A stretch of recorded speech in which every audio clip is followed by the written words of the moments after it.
इस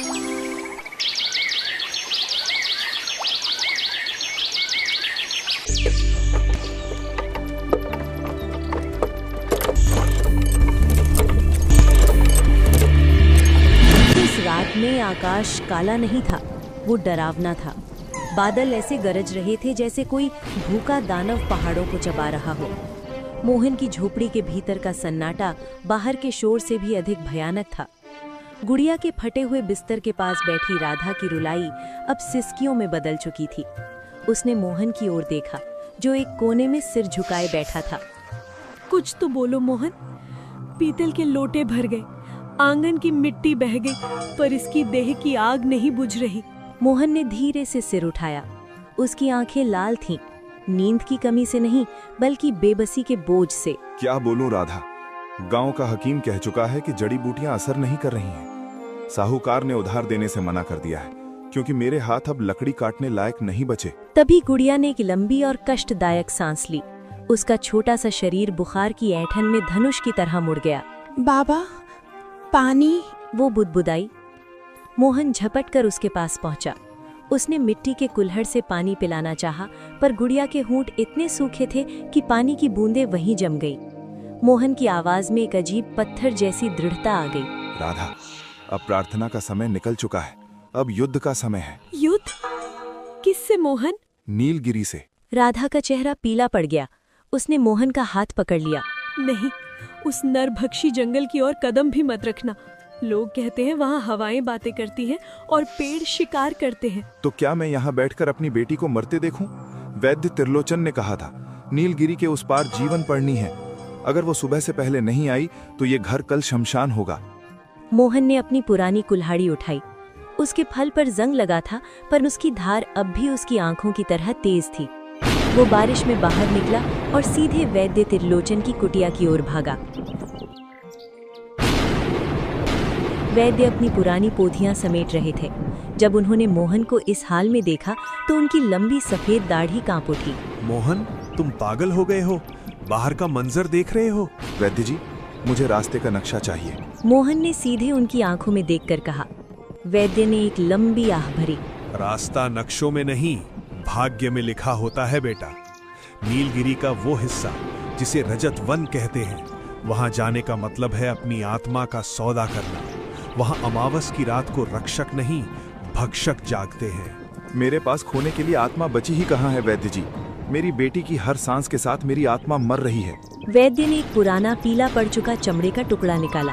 ये लो, पर याद रखना, जंगल में जो तुम देखोगे वो सच नहीं होगा, जो तुम सुनोगे वो सच नहीं होगा, केवल तुम्हारा संकल्प सच होगा। और वो मृग जिसके बारे में लोग कहानियां सुनाते हैं? वैद्य की आंखें गंभीर हो गईं।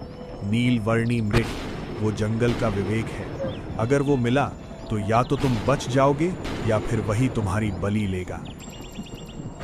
मोहन गांव की सीमा पर पहुंचा, जहां एक विशाल पीपल का पेड़ था। यहां से सोनपुर की रोशनी खत्म होती थी और नीलगिरी का अंधकार शुरू होता था। जैसे ही उसने पहला कदम रखा, उसे महसूस हुआ कि तापमान अचानक गिर गया है।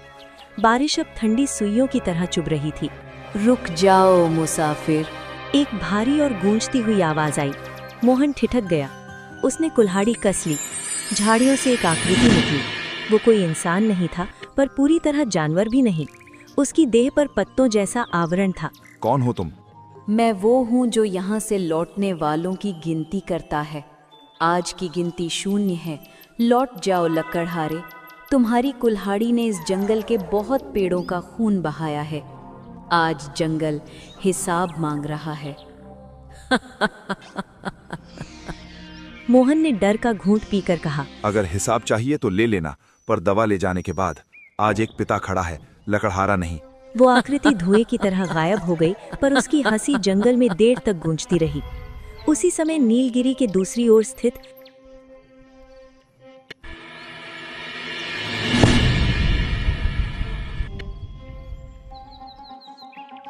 चंद्रगढ़ के वैभवशाली महल में सन्नाटा था।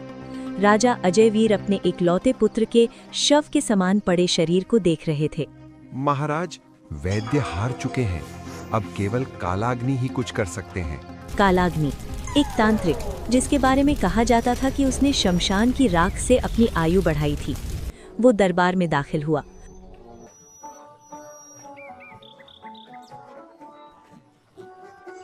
उसके गले में हड्डियों की माला थी। तांत्रिक की आवाज जैसे सूखी लकड़ियों के टूटने जैसी थी। महाराज, राजकुमार पर किसी बीमारी का साया नहीं, बल्कि एक प्राचीन श्राप है। नीलगिरी के रजत वृक्ष का फल ही इन्हें बचा सकता है। राजा व्याकुल थे। जो चाहिए ले लो, पर मेरे पुत्र को बचा लो। फल मुफ्त नहीं मिलता महाराज। उस वृक्ष को काटने के लिए एक ऐसे मनुष्य का रक्त चाहिए जो शुद्ध प्रेम के लिए वहां आया हो।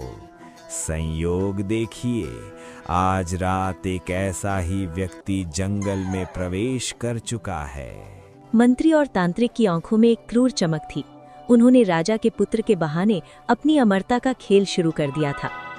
मोहन जंगल के उस हिस्से में पहुंच चुका था जहां रोशनी का नामो निशान नहीं था। यहाँ के पेड़ साधारण नहीं थे, उनकी जड़ें जमीन के ऊपर सांपों की तरह लिपटी हुई थीं। हर बार जब मोहन का पैर किसी जड़ पर पड़ता, उसे ऐसा लगता जैसे कोई जीवित प्राणी कराह उठा हो। तभी अचानक कानों में एक मधुर आवाज गूंजी। मोहन, घर लौटा, देखो गुड़िया ठीक हो गई है। मोहन ठिठक गया। ये राधा की आवाज थी। उसने पीछे मुड़कर देखा, दूर कहीं एक धुंधली रोशनी में राधा खड़ी थी। उसके हाथ में जलता हुआ दिया था और गुड़िया उसके आंचल से लिपटी हंस रही थी। राधा, तुम यहाँ कैसे? मोहन के कदम डगमगाए। वैद्य जी ने चमत्कार कर दिया मोहन, अब उस खौफनाक जंगल में मत जाओ, लौट आओ। राधा की आवाज में एक असीम शांति थी। मोहन का मन हुआ कि दौड़कर उन्हें गले लगा ले। वो 2 कदम पीछे हटा ही था कि उसे वैद्य त्रिलोचन की बात याद आई। जंगल में जो देखोगे वो सच नहीं होगा। उसने अपनी आंखें बंद की और जमीन की मिट्टी को छुआ। मिट्टी ठंडी और गीली थी, जबकि सामने दिख रहे दृश्य में शुष्टता थी। मोहन ने अपनी कुल्हाड़ी के हत्थे को कसकर दबाया और चीखा, तुम मेरी राधा नहीं हो। मेरी राधा इस समय अपनी बेटी के सिरहाने बैठकर आंसू बहा रही होगी। वो मुझे बीच राह से लौटने को कभी नहीं कहेगी। जैसे ही उसने ये कहा, सामने का दृश्य जलते हुए कागज की तरह राख हो गया। वहाँ केवल एक बूढ़ा टेढ़ा मेढ़ा पेड़ खड़ा था, जिसकी टहनियां कंकाल जैसी लग रही थीं। जंगल की खामोशी को चीरती हुई एक धीमी गूंज सुनाई दी, जैसे हजारों पायलें एक साथ बज रही हों। तभी झाड़ियों के पीछे से एक नीली आभा उभरी। वो वही मृग था। उसकी देह नीलम जैसी चमक रही थी और सींगों पर ओस की बूंदें मोतियों की तरह जड़ित थीं। उसकी आंखें किसी मनुष्य जैसी गहरी और समझदार थीं। मृग ने कहा, लकड़हारे, तुमने पहली परीक्षा पार कर ली। मोह की माया को काटना सबसे कठिन होता है, पर क्या तुम जानते हो कि तुम जहाँ जा रहे हो वहाँ दवा से पहले मौत खड़ी है? मोहन ने कुल्हाड़ी नीचे टिका दी और हाँफते हुए बोला, मौत तो पीछे गांव में भी खड़ी है मेरी बच्ची के सिरहाने। आप कौन हैं? क्या आप ही इस जंगल के देवता हैं? मृग अपनी जगह से हिला नहीं। मैं केवल एक गवाह हूँ, सदियों से यहाँ होने वाले पापों और पुण्यों का गवाह। मोहन, जिस जीवन पढ़ने की तुम्हें तलाश है वो उस पर्वत की चोटी पर है जहाँ रजत वृक्ष उगता है। पर याद रखना, उस वृक्ष तक पहुँचने का मार्ग रक्त से सिंचित है। मैं अपना लहू देने को तैयार हूँ। लहू देना आसान है मोहन, पर किसी निर्दोष की बलि को रोकना कठिन। तुम्हारे पीछे कुछ शिकारी आ रहे हैं। उनके पास तलवारें हैं और उनके मन में लालच। वे तुम्हें रास्ता दिखाने के लिए इस्तेमाल करेंगे और अंत में तुम्हें ही रास्ते से हटा देंगे। मोहन ने पीछे मुड़कर देखा, दूर कहीं मशालों की रोशनी दिखाई दे रही थी। राजा अजय वीर के सैनिक जंगल में दाखिल हो चुके थे। राजा के सैनिकों का नेतृत्व मंत्री शत्रुघ्न कर रहा था। उसके साथ तांत्रिक कालाग्नि भी था, जो अपने तंत्र बल से मोहन के कदमों के निशानों को पहचान रहा था। जल्दी करो, वह लकड़हारा हमें उस वृक्ष तक ले जाएगा। जब तक वो प्रेम वश वृक्ष को नहीं छुएगा, उसकी शक्ति जागृत नहीं होगी। उधर मोहन मृग के बताए रास्ते पर भाग रहा था। रास्ता अब और कठिन हो गया था।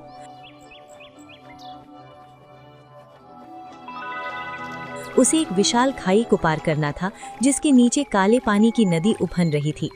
खाई के ऊपर एक पुराना लकड़ी का पुल था जो सड़ चुका था। बाबा, बचाओ। मोहन को फिर से अपनी बेटी की आवाज सुनाई दी। इस बार आवाज नीचे खाई से आ रही थी। उसने नीचे झांका तो उसे दिखा कि गुड़िया काले पानी के भंवर में फंस रही है। उसका कलेजा मुंह को आ गया। गुड़िया, मैं आ रहा हूँ। वो नीचे कूदने ही वाला था कि उसे एहसास हुआ ये फिर से वही माया है, पर इस बार ये माया इतनी शक्तिशाली थी कि उसे गुड़िया के रोने की गंध तक आ रही थी। ये झूठ है, ये झूठ है। मोहन ने खुद को झकझोरा। उसने अपनी हथेली पर कुल्हाड़ी की नोक से एक छोटा सा कट लगाया। शारीरिक दर्द ने उसके दिमाग को वास्तविकता से जोड़ दिया। जैसे ही दर्द हुआ, नीचे का दृश्य बदल गया। वो कोई नदी नहीं थी, बल्कि जहरीले कांटों की एक गहरी झाड़ी थी। उसने संभल कर पुल पार किया। जैसे ही वो दूसरी ओर पहुंचा, पुल चरमराहट के साथ टूटकर खाई में गिर गया। अब राजा के सैनिक पीछे रह गए थे, पर वो हार मानने वालों में से नहीं थे। पर्वत की चोटी पर पहुंचते पहुंचते मोहन का शरीर जवाब दे रहा था। उसके कपड़े फटे हुए थे और पैरों से खून रिस रहा था। पर तभी उसकी नजर सामने पड़े दृश्य पर गई और उसकी सारी थकान मिट गई। सामने एक विशाल मैदान था, जिसके बीचों बीच रजत वृक्ष खड़ा था। वो वृक्ष ऐसा था जैसे उसे शुद्ध चांदी से ढाला गया हो। उसके पत्ते शीशे की तरह पारदर्शी थे, जो आपस में टकराने पर मधुर संगीत पैदा कर रहे थे। वृक्ष के चारों ओर एक अलौकिक नीली धुंध छाई हुई थी और उसी वृक्ष की जड़ों के पास उगी हुई थी जीवन पर्णी, चमकती हुई हरी पत्तियां जो इस अंधेरे में भी सूरज की तरह दमक रही थीं। जैसे ही मोहन उसकी ओर बढ़ा, एक भयानक गर्जना हुई। जमीन से धुआं उठा और एक विशाल साया बनकर सामने खड़ा हो गया। ये वनदेव कालेश्वर का रक्षक रूप था। रुक जा मानव, इस वृक्ष को छूने का साहस केवल वही कर सकता है जिसने कभी किसी जीवित वस्तु को हानि न पहुंचाई हो। तू तो लकड़हारा है, तेरे हाथों पर हजारों पेड़ों का श्राप है। मोहन घुटनों के बल गिर पड़ा। हाँ, मैं पापी हूँ। मैंने अपनी आजीविका के लिए वन को काटा है, पर आज मैं यहाँ लेने नहीं, मांगने आया हूँ। अगर आप चाहें तो मेरी जान ले लें, पर इस बच्ची के लिए दवा दे दें। कालेश्वर का साया और बड़ा हो गया। बलिदान के बिना न्याय नहीं होता मोहन। तुझे इस वृक्ष को अपनी कुल्हाड़ी से एक वार करना होगा। यदि तेरा उद्देश्य पवित्र हुआ तो अमृत निकलेगा। यदि मन में लेश मात्र भी स्वार्थ हुआ तो तू पत्थर का बन जाएगा। मोहन ने कांपते हाथों से कुल्हाड़ी उठाई। वो वृक्ष को चोट नहीं पहुंचाना चाहता था, पर गुड़िया का चेहरा उसकी आंखों के सामने घूम गया। तभी पीछे से एक तीर आया और मोहन के कंधे में लगा। हाथ मत लगाना लकड़हारे, ये वृक्ष अब राजा अजयवीर का है। मंत्री शत्रुघ्न अपने सैनिकों के साथ ऊपर पहुंच चुका था। मोहन कंधे के दर्द से तड़प उठा। सैनिक उसे घेर चुके थे। तांत्रिक कालाग्नि आगे बढ़ा और नीचता से हंसा। मूर्ख लकड़हारे, तूने हमारे लिए रास्ता साफ किया। अब तू मरेगा और इस वृक्ष का रक्त हमें अमर बनाएगा। राजा अजयवीर भी वहां पहुंच गए थे। उनकी आंखों में पुत्र का मोह था, पर विवेक मर चुका था। मोहन, पीछे हट जाओ, हमें केवल ये वृक्ष चाहिए। मोहन ने दांत पीस कर तीर निकाला। उसके अंदर का डर अब गुस्से में बदल गया था। महाराज, ये जंगल राजाओं की जागीर नहीं है, ये उन लोगों का है जो इसे प्यार करते हैं। आप यहाँ अमर होने आए हैं, मैं यहाँ अपनी बेटी को बचाने आया हूँ। देखते हैं जंगल किसका साथ देता है। मोहन ने पूरी शक्ति से कुल्हाड़ी घुमाई और रजत वृक्ष की जड़ के पास एक वार किया। जैसे ही मोहन की कुल्हाड़ी रजत वृक्ष की छाल से टकराई, वह धातु की लकड़ी से टकराने की आवाज नहीं थी। वह ऐसी गूंज थी जैसे किसी मंदिर का विशाल घंटा बजा हो। वृक्ष से निकलने वाला प्रकाश इतना तीव्र था कि मंत्री शत्रुघ्न और उसके सैनिक अपनी आंखें मलते हुए पीछे हट गए। प्रकाश की उस पुंज के बीच से एक आकृति उभरी। वह स्त्री अत्यंत सुंदर थी, पर उसकी आंखों में सदियों का क्रोध और करुणा एक साथ समाहित थी। उसका शरीर पारदर्शी था, मानो वो प्रकाश और ओस से बनी हो। किसने मुझे मेरी निद्रा से जगाया? उसकी आवाज पहाड़ियों में संगीत की तरह गूंजी, पर उसमें एक चेतावनी भी थी। तांत्रिक कालाग्नि, जो अब तक अंधेरे का स्वामी बना फिर रहा था, घुटनों के बल गिर पड़ा। देवी, मैं कालाग्नि हूँ। मैंने आपको मुक्त करने के लिए इस बलि को यहाँ लाया है। अब मुझे अमरता का वरदान दें। अप्सरा चित्रांगदा रजत वृक्ष की रूह ने तांत्रिक की ओर घृणा से देखा। लालच की गंध हवा को जहरीला बना रही है। तुम अमरता मांगते हो, जबकि तुम्हारा हृदय सड़ चुका है। फिर उसने मोहन की ओर देखा, जो जमीन पर गिरकर कराह रहा था। उसका हाथ अब भी कुल्हाड़ी पर था। और तुम लकड़हारे, तुमने इस पवित्र देह पर प्रहार किया। मोहन ने बड़ी मुश्किल से नजरें उठाईं। देवी, मैं अपराधी हूँ, पर मेरे पास और कोई मार्ग नहीं था। मेरी बेटी मृत्यु की दहलीज पर है। मुझे ना अमरता चाहिए, ना सोना। मुझे बस उस जीवन पर्णी की एक पत्ती चाहिए। जिससे मेरी पुत्री को जीवन दान मिल सके और वो स्वस्थ हो जाए।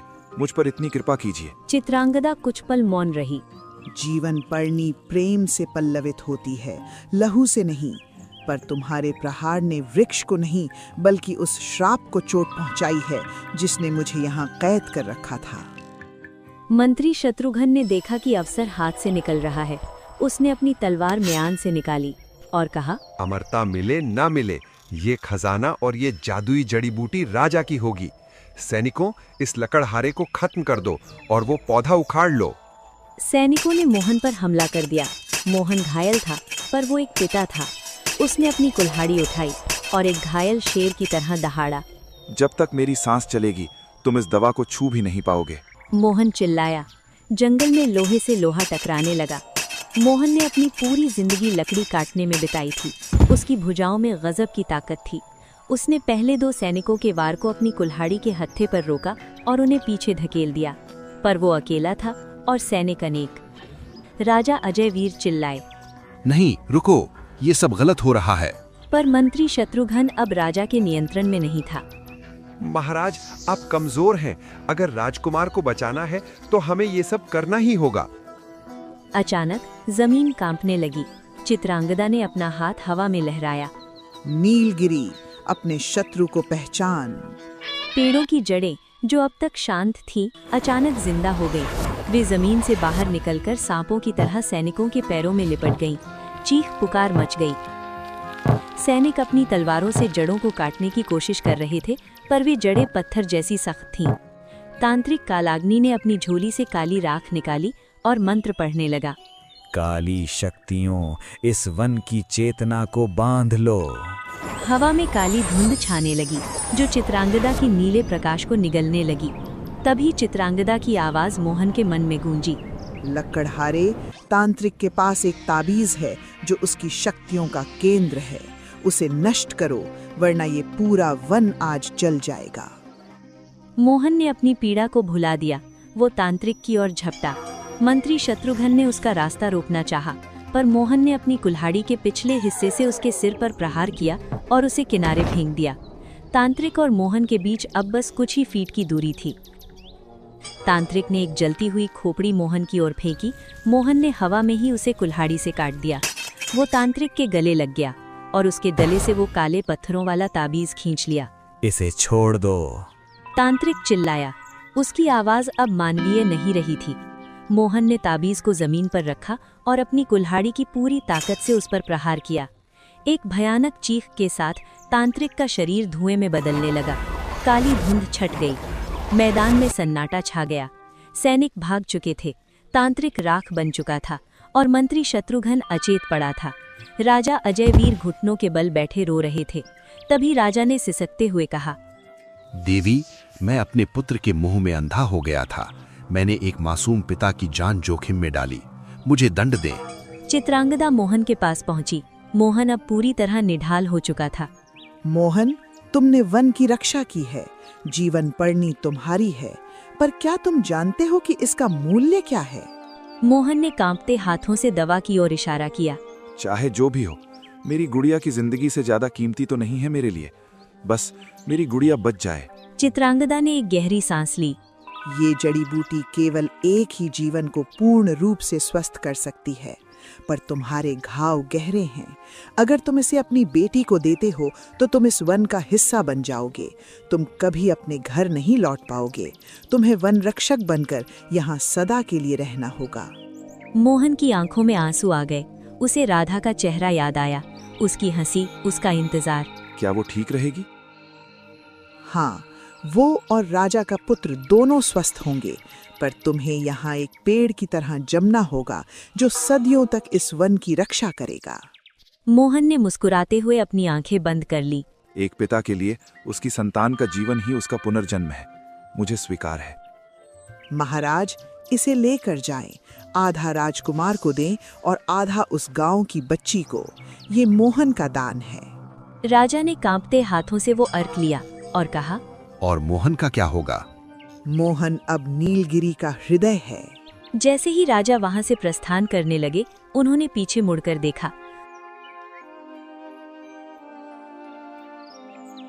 मोहन का शरीर धीरे धीरे पारदर्शी हो रहा था।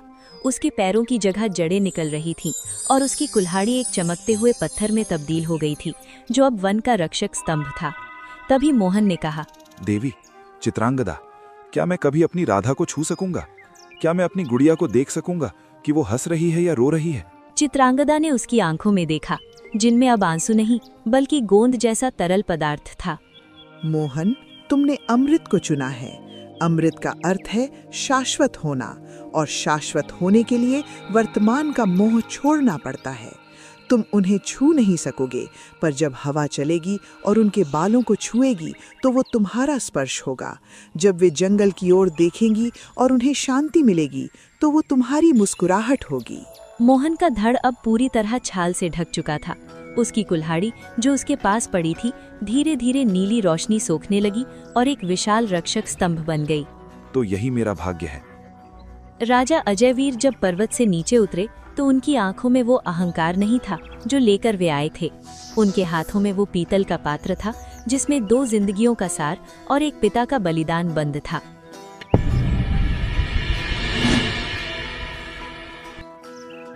महल पहुंचते ही उन्होंने आधा अर्घ राजकुमार को पिलारा। राजकुमार की नीली पड़ चुकी शिराएं फिर से लाल होने लगी और उसने गहरी नींद के बाद आंखें खोल दी। रानी यशोदा खुशी से बिलख पड़ी, पर राजा की आत्मा अब भी सोनपुर की उस झोपड़ी में अटकी थी। तभी राजा ने सैनिकों को आदेश दिया, मंत्री को कारागार में डाल दो और मेरे रथ को अभी तैयार करो। हमें अभी ही सोनपुर की ओर जाना है।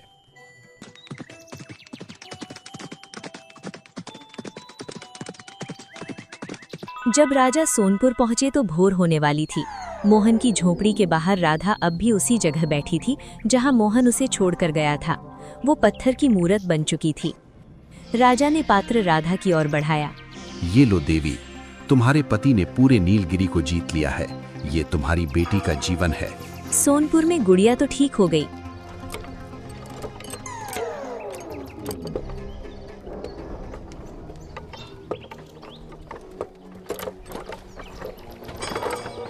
पर गांव वालों का नजरिया बदल गया।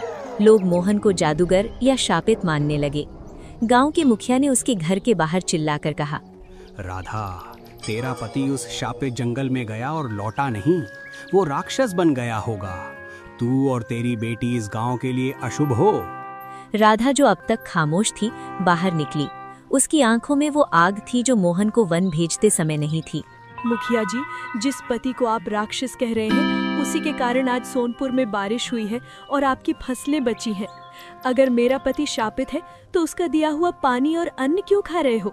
मुखिया निरुत्तर हो गया, पर नफरत कम नहीं हुई। गुड़िया खिड़की से ये सब देख रही थी। उसे महसूस हो रहा था कि हवा कुछ कह रही है। तभी गुड़िया ने पास आकर कहा, माँ, बाबा दुखी हैं। वे पहाड़ पर हैं और वे रो रहे हैं। तुझे कैसे पता मेरी बच्ची? मुझे सुनाई दे रहा है। जंगल की हर पत्ती बाबा की आवाज में सिसक रही है। उधर महल में राजकुमार धर्मवीर अब 15 वर्ष का हो चुका था। धर्मवीर का मन पुराने पुस्तकालयों में नीलगिरी के रहस्य खोजने में लगा रहता था। एक रात धर्मवीर ने देखा कि उसके पिता गुप्त रूप से कहीं जा रहे हैं। वो उनके पीछे हो लिया। राजा अजयवीर जंगल की तलहटी में एक पुरानी शिला के पास पहुंचे और वहां घुटने टेक दिए। मित्र मोहन, धर्मवीर बड़ा हो गया है, पर वो अब भी नहीं जानता कि उसकी रगों में जो जीवन दौड़ रहा है वो तुम्हारा बलिदान है। मुझे डर है कि अगर उसे सच पता चला तो वो खुद को अपराधी मानेगा। धर्मवीर झाड़ियों के पीछे ये सुनकर सन्न रह गया।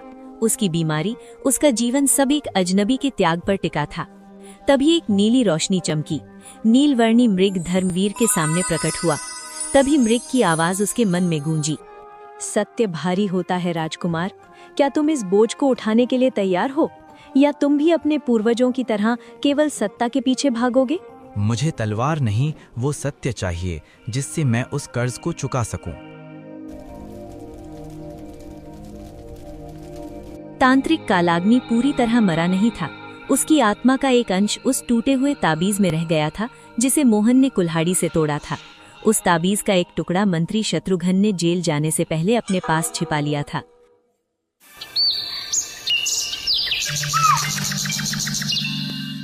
एक सुबह जब गुड़िया जंगल के किनारे जड़ी बूटियां इकट्ठा कर रही थी, उसने एक घायल हिरण को देखा। उसके पैर में लोहे का जाल फंसा था। वो उसे निकालने की कोशिश कर रही थी कि तभी एक युवक वहां पहुंचा।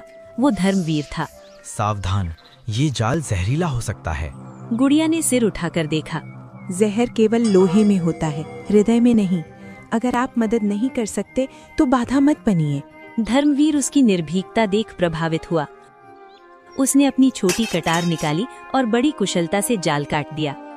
तुम साधारण गांव वाली नहीं लगती। और आप साधारण शिकारी नहीं लगते। आपके कपड़ों पर राजसी सुगंध है, पर आपकी आंखों में पश्चाताप है। पश्चाताप? तुम्हें कैसे पता? जंगल झूठ नहीं बोलता। आप उस राजा के बेटे हैं जिसने मेरे बाबा को मुझसे छीना है ना?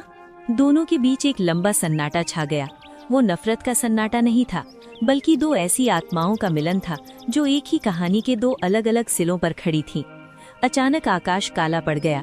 ये सामान्य बारिश के बादल नहीं थे, ये कालाग्नि का काला धुआं था।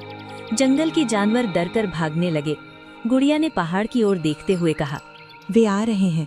कौन आ रहे हैं? अतीत के साए। बाबा खतरे में हैं, पहाड़ की चोटी पर। गुड़िया ने उसका हाथ पकड़ा। धर्मवीर, तुम्हें मेरे साथ ऊपर आना होगा। राजा का रक्त और लकड़हारे का साहस, जब ये दोनों मिलेंगे तभी ये श्राप टूटेगा। नीलगिरी के शिखर पर हवाओं ने अपनी दिशा बदल ली थी। तांत्रिक कालाग्नि की आत्मा, जो अब एक विशाल काली छाया का रूप ले चुकी थी, मोहन के वृक्ष रूपी शरीर के चारों ओर लिपटने लगी। वो मोहन के मन में कड़वाहट भरने की कोशिश कर रही थी। तभी कालाग्नि की आवाज गूंजी, देख मोहन, जिस बेटी के लिए तूने अपनी देह त्याग दी, वो आज उसी राजा के पुत्र के साथ खड़ी है जिसने तुझे धोखा दिया। क्या यही तेरा न्याय है? मोहन के वृक्ष रूपी शरीर से एक गहरी कराह निकली। पत्तों का संगीत अब विलाप में बदल गया था। उसकी जड़ें ढीली पड़ने लगी और धरती फटने लगी। नीचे घाटी में गुड़िया और धर्मवीर पर्वत की खड़ी चढ़ाई चढ़ रहे थे। तांत्रिक की काली शक्तियों ने मार्ग में हजारों बाधाएं खड़ी की थीं। पत्थरों की बारिश हो रही थी और झाड़ियां कांटों के जाल में बदल गई थीं। रुकना मत, गुड़िया चिल्लाई। धर्मवीर, अगर आज बाबा का विश्वास टूट गया तो नीलगिरी का अस्तित्व समाप्त हो जाएगा। धर्मवीर ने अपने राजसी वैभव को त्याग दिया था। उसके हाथ लहूलुहान थे, पर उसकी आंखों में वही चमक थी जो कभी मोहन की आंखों में थी। गुड़िया, मेरे पिता ने जो पाप किया, मैं उसका प्रायश्चित अपने प्राण देकर भी करूंगा। तभी उनके सामने मंत्री शत्रुघ्न का साया प्रकट हुआ। वो अब पूरी तरह कालाग्नि के वश में था। राजकुमार, पीछे हट जाओ, ये वन अब अंधकार का है। धर्मवीर ने अपनी तलवार निकाली, पर गुड़ियों ने उसे रोक दिया। उसने अपनी हथेली से मिट्टी उठाई और एक प्राचीन मंत्र बुदबुदाया जो उसे हवाओं ने सिखाया था। मिट्टी से एक सुनहरी रोशनी निकली और शत्रुघ्न का साया धुएं में विलीन हो गया। जब वे शिखर पर पहुंचे तो दृश्य भयावह था। मोहन का वृक्ष रूपी शरीर काला पड़ रहा था। रजत वृक्ष की पत्तियां गिरने लगी थीं। गुड़िया चीखी और जाकर उस काले पड़ते तने से लिपट गई। बाबा, बाबा, मैं आ गई हूँ। आपका बलिदान व्यर्थ नहीं गया। देखिए, मनुष्य और वन आज एक साथ खड़े हैं। कालाग्नि हंसा। बहुत देर हो चुकी है। लकड़हारे का हृदय टूट चुका है। अब ये वन मेरा सिंहासन बनेगा। तभी धर्मवीर आगे बढ़ा। उसने अपनी तलवार की धार पर अपना अंगूठा चलाया और अपना रक्त मोहन की जड़ों पर अर्पित कर दिया। हे वनदेव, ये रक्त उस राजा के वंश का है जिसने ऋण लिया था। आज मैं ये रक्त अर्पण करता हूँ ताकि ये संधि हमेशा के लिए अमर हो जाए। राजा का कर्तव्य और रक्षक का त्याग एक हो जाए। जैसे ही धर्मवीर का रक्त और गुड़िया के आंसू जड़ों में मिले, एक अद्भुत चमत्कार हुआ। रजत वृक्ष से एक ऐसी धवल रोशनी निकली जिसने काली छाया को चीर दिया। तांत्रिक कालाग्नि की आत्मा तड़पने लगी। चित्रांगदा प्रकट हुई। अब उसकी देह पूर्णतः प्रकाशमान थी। आज परीक्षा समाप्त हुई। मोहन, तुम्हारा प्रेम जीत गया। धर्मवीर, तुम्हारा प्रायश्चित सफल हुआ। चित्रांगदा ने अपना हाथ उठाया और तांत्रिक की बची कुची राख को हवा में उड़ा दिया। वो सदा के लिए शांत हो गया। धुंध छटी। सुबह की पहली किरण नीलगिरी पर पड़ी। मोहन अब एक पूर्णतः दिव्य वृक्ष बन चुका था, जिसकी जड़ें अब सोने की तरह चमक रही थीं। मोहन की आवाज अब हवा की मंद लहर जैसी थी। गुड़िया, तूने आज मुझे बचा लिया। धर्मवीर अब इस वन का भाई है। जाओ और दुनिया को बताओ कि मनुष्य और प्रकृति अलग नहीं है। धर्मवीर और गुड़िया ने एक दूसरे का हाथ थामा। उन्होंने तय किया कि वो महल में नहीं बल्कि नीलगिरी की तलहटी में एक नया नगर बसाएंगे, जहाँ कोई राजा नहीं होगा, केवल वनपुत्र होंगे।